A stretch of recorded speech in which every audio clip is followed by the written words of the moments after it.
আজকে আমি মার্কেটে গেছি লাগে আমারে অনেক লোকে কইছিল যে ওই এক দোকানদারে কইছিল আরো অন্য লোকেরাও কইছিল যে দেশের মধ্যে বিভিন্ন দেওয়ালে নাকি আমার ফটো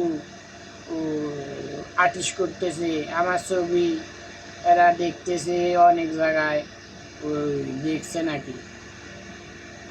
তো আমার কাছে অনেক আগে, আরো 7-8 বছর আগে, 2000 হয়তো বা 16-17 সালের দিকে আমার তার কাছে বাংলাদেশের পুলিশের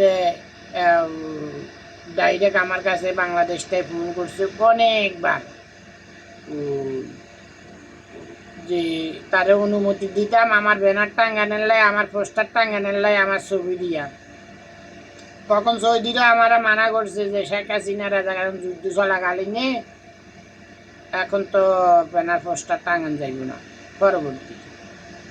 এখন তো আপনারা টাঙ্গাইতে পারেন সারা বাংলাদেশের মধ্যে আমার পোস্টার, আমার ব্যানার, আমার ফটো সব জায়গায় আপনারা পারেন।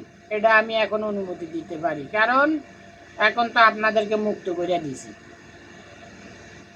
তো বাংলাদেশের টাকা, তারপরে আইন আদালত, কোটা আদালতের মধ্যে টাকার মধ্যে এটা দেশের যে সবাই বড় যে নেতা,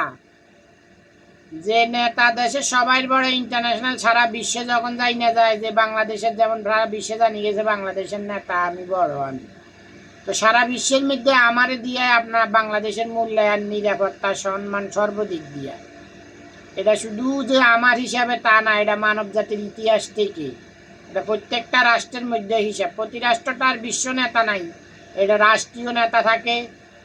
তো রাষ্ট্রীয় নেতা যারা থাকে দেশের মধ্যে, দেখবেন অনেক দেশের মধ্যে কিন্তু রাষ্ট্রের টাকার মধ্যে অনেক রাজনীতি লোকেদের কিংবা দেশের যে প্রাইম মিনিস্টার হোক কিংবা বড়দের ফটো থাকে আর নাই। কারণ হলো ওই দেশে বড় নেতা নাই, ওই দেশে বড় নেতা নাই। এই জন্য তো যে নেতা যখন সারা বিশ্বে যায় নেতা, তখন তারও যদি দেশের মানুষের সম্মান না করে, তাহলে ওই দেশের মানুষের কারো সম্মান থাকে না, ওই দেশের মানুষের কেউ সম্মান করব না। তো কোনো নেতারা বলে না যে তুমি আমারে সম্মান করো, নইলে আমারে নিয়া ওই গদিত বসাই দাও। এটা নেতাদের কাজ হয়েছে কি, দেশ রক্ষা করার, জনগণের নিরাপত্তা দেওয়ার, জনগণের রক্ষা করার, আইনের লোকেদের রক্ষা করার, তাদেরকে নিরাপত্তা দেওয়ার, যেটা আমি করতেছি। আর দেশের জনগণের কাজ হইল নেতারে, যোগ্য ব্যক্তিরে যোগ্য স্থানে বসানো।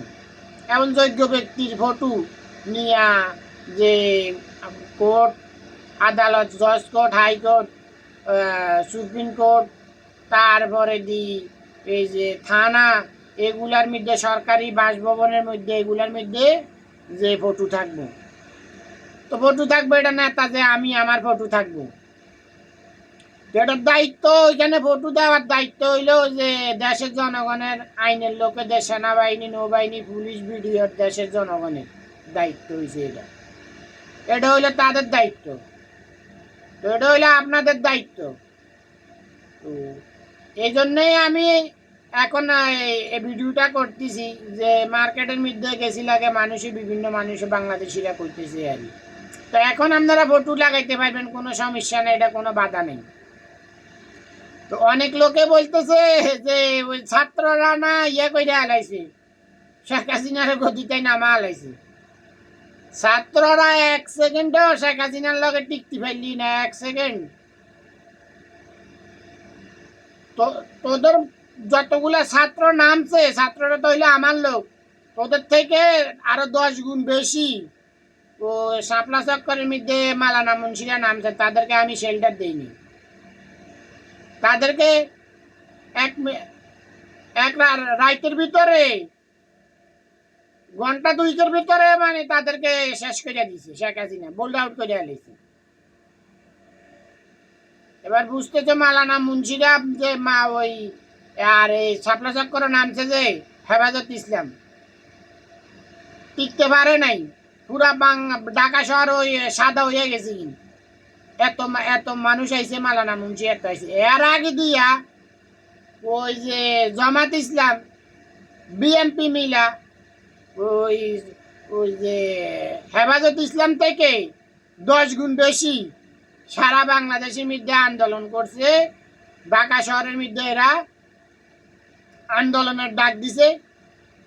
শেখ হাসিনার লগে টিকতে পারে নাই। আমি শেল্টার দেই নাই, ওদেরকে আমি শেল্টার দেই নাই, টিকতে পারে নাই শেখ হাসিনার সাথে। বিএনপি এলারা এককভাবে আন্দোলন করছে অনেকবার, কত ভাঙচুর, কত গাড়ি, কত ওই যে স্কুল, কত জায়গায় ওই বিভিন্ন লোকেরা বিভিন্ন জায়গায় সন্ত্রাসীরাও বিভিন্ন জায়গায় হামলা কইরা গাড়ি ঘোড়া আগুন টাগুন জ্বালাইয়া শেখ হাসিনার লগে টিকতে পারে না। বিএনপি এলা লক্ষ লক্ষ লোকের গুম করে আলাইছে, গণহত্যা করে আলাইছে শেখ হাসিনার সাথে। এক মুহূর্ত টিকতে পারে নাই। একটা মানুষের সাথে যুদ্ধ করতে হইলে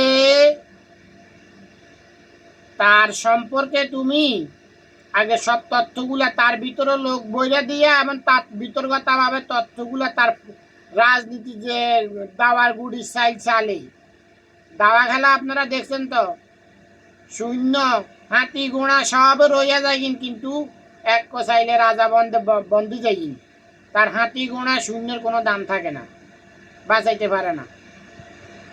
দাওয়া খেলা ঠিক, রাজনীতিটাও এরকম। এই দাওয়া খেলা তো ফার্স্ট ইন্ডিয়ার থেকে চালু হয়েছে। রাজনীতিটাও এরকম যে বিতর্কতাভাবে যে ব্যক্তির সাথে যুদ্ধ করতে হবে এবং তার বিতর্কতাভাবে তার দুর্বল জায়গার মধ্যে আঘাত করতে হবে, তার দুর্বলতা কি, যেগুলা সব কিছু তথ্যগুলা লইতে হইব, আইন সম্পর্কে জানতে হইব। তারপরে আপনার লোকেদেরকে আপনি বাঁচাইতে পারবেন, সামনে এগিয়ে যাইতে পারবেন, আগাই জানের রাস্তা পরিষ্কার করে দিতে পারবেন। ঠিক আমি যেরকম করছি। তো অনেকজনে কয় ছাত্ররা কইরা এলাইছে, অর্থে করিয়ে এলাইছে, হাতে করিয়ে এলাইছে, এগুলো সম্পূর্ণ মিথ্যা কথা। এদেরকে সম্পূর্ণ শেল্টার দিছি আমি। ছাত্ররা এক মুহূর্ত টিকতে পারল না, এক মুহূর্ত টিকতে পারল না। আমার উপরে তো চাপের উপরে চাপ সৃষ্টি করছে এখানে। এক মুহূর্ত ছাত্ররা টিকতে পারল না যদি আমি ডিল দিতাম। আমি তো আইনের লোকেদেরকে আইনের ব্যাখ্যা দিয়া তাদেরকে দুর্বল করে ফেলাইছি। শেখ হাসিনা রাজাকার রে ওই তার দুর্বলতা জায়গার মধ্যে পয়েন্টে পয়েন্টে পয়েন্টে পয়েন্টে তার দুর্বল জায়গার মধ্যে আঘাত কইরা এখন তারে দুর্বল করে ফেলাইছি। তারে দুর্বল করে ফেলাইছি, তার লোকেদেরকে দুর্বল করে ফেলাইছি রাজনীতি। তারপরে তারে ওই যে তার বাপ যে ওই রাজাকার মুক্তিযুদ্ধ, তারা পুরো ফ্যামিলি রাজাকার, এই ফেস দিয়ে দিছি যে তারা স্বীকার করার জন্য। এটা প্রমাণ করাই দিছি, আমি প্রমাণ করাই দিতেছি, প্রমাণ শুদ্ধ বইলা দিয়া।